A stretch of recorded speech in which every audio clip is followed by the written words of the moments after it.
All right, welcome in on this Thursday. I'm Lee Peck. And I'm Vanessa Pacheco in for Shelby today. Of course, we're joined by meteorologist Jennifer Lambers to talk about what could be a really cool observation tonight, the warm blood moon, right? Yes, that's exactly right. So we have a lot coming into play heading into this evening. So we're going to be having a full moon. It's called the worm moon just because earthworms, they typically come out this time of year. That's why they think it got that name, mainly because we're heading into the springtime months. Plus also we have the blood moon. So it's going to be looking red out there.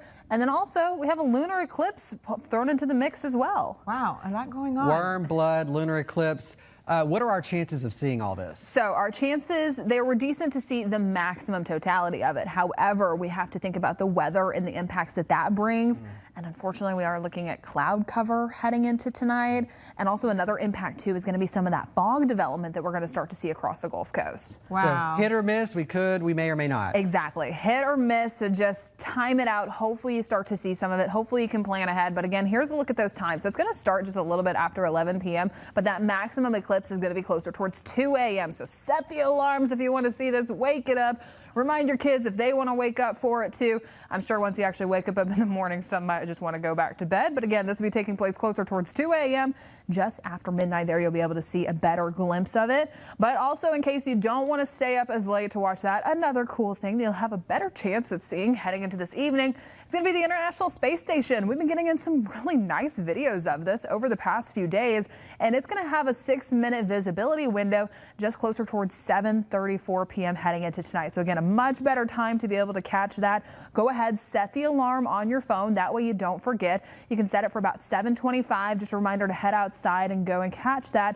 It's going to be appearing towards the west-southwest. It's appearing towards the north-northeast with that maximum height right around 39 degrees. So let's talk about the weather forecast. So here it is closer towards 8 p.m. So the International Space Station, great viewing conditions for it. We're going to start to see some of those clear skies. However, as we get into the overnight hours, that's when we're introducing some of that cloud cover. Remember, it's starting around 11 p.m., so you can still start to see some of the peaks of clear skies out there, but still some of that cloud cover, and only expecting more of that as we get closer towards 2 a.m. So it's really going to be dependent upon your location. The good news is that it's not going to just be a blanket of overcast skies. We will have some portions of clear skies out there. So for all the photographers, the videographers out there, it's really just going to be based upon your location. But also keep in mind that there's going to be another factor that comes into play heading into the overnight hours, and it's going to be that fog development. Closer towards 9 p.m., we're already seeing some of that moving into our coastal areas.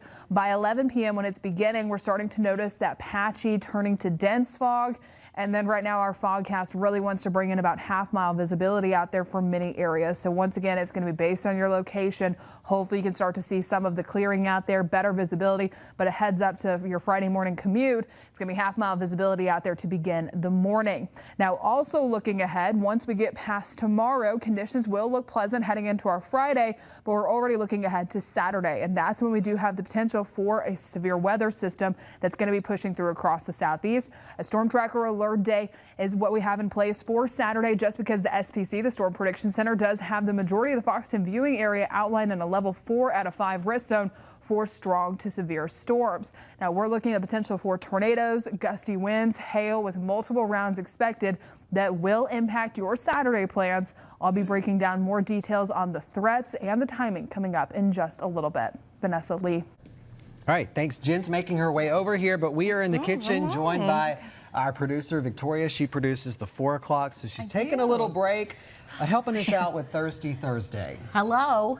Hello. And you told me, I think it was Tuesday evening. I don't know. It was earlier. No, it was late last week. Yeah, it was like last week. You're like, I've found this tropical 7-Up. Do you want to try it? I said yes, and I knew Shelby was going to be off. I thought Vanessa would be here, but I said, you're going to come on set and try it with us. I was like, let's go. Let's go. I'm up for a challenge. All right, so has anybody tried it yet? No. No? Okay, so we're all first timers here. Let's go. Let's crack it open. They are chilled, so no ice. No ice is needed. Oh, it's got like a little peach kind of flavor. Okay. Look to it.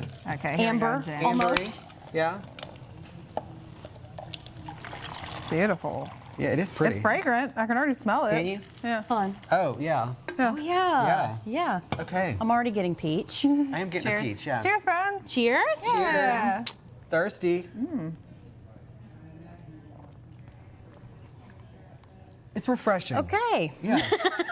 I like it. I'm, like it? I'm trying to find it. To me, it's a very subtle. Peach. It's not. It's a Yeah, taste it's of very peach. peach. Yeah. So that's kind of the overwhelming flavor here. But Which I makes guess that they do sense. have a peach on it. Which makes sense why it's Are peaches tropical? peach colored. I don't really consider them that, I but wouldn't consider that. I will say Very this. southern. I do like the marketing on the can. packaging there. Yeah, It the looks can is very really summery. Cool. Yes. I like This is that. refreshing, though. It is. I like This it. would be something that I would typically drink. I try to lean more towards the caffeine-free drinks. Do you? Yeah. 'Cause you were Don't last put me out last there on Lent. air. You gave up Coke and you were craving the Coke.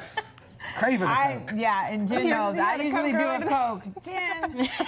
But I should Calling be you out a doing. little bit.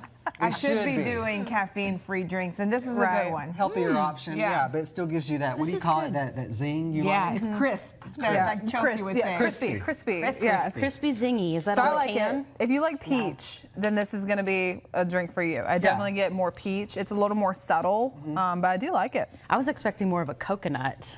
Me with too. the tropical Yeah. or Me too. pineapple kind of, but you're right. It's very. Maybe that's a Peach. glimpse of what's to come. But yeah, this is very peachy, and I'm thinking we're giving it a thumbs up. It's giving me rosé, but obviously okay. Oh, okay. it has a nice little tint to it. You can put it like in a champagne glass and act like you're having a toast or something. Cheers. We're going to break. Cheers. We'll be right back. Cheers.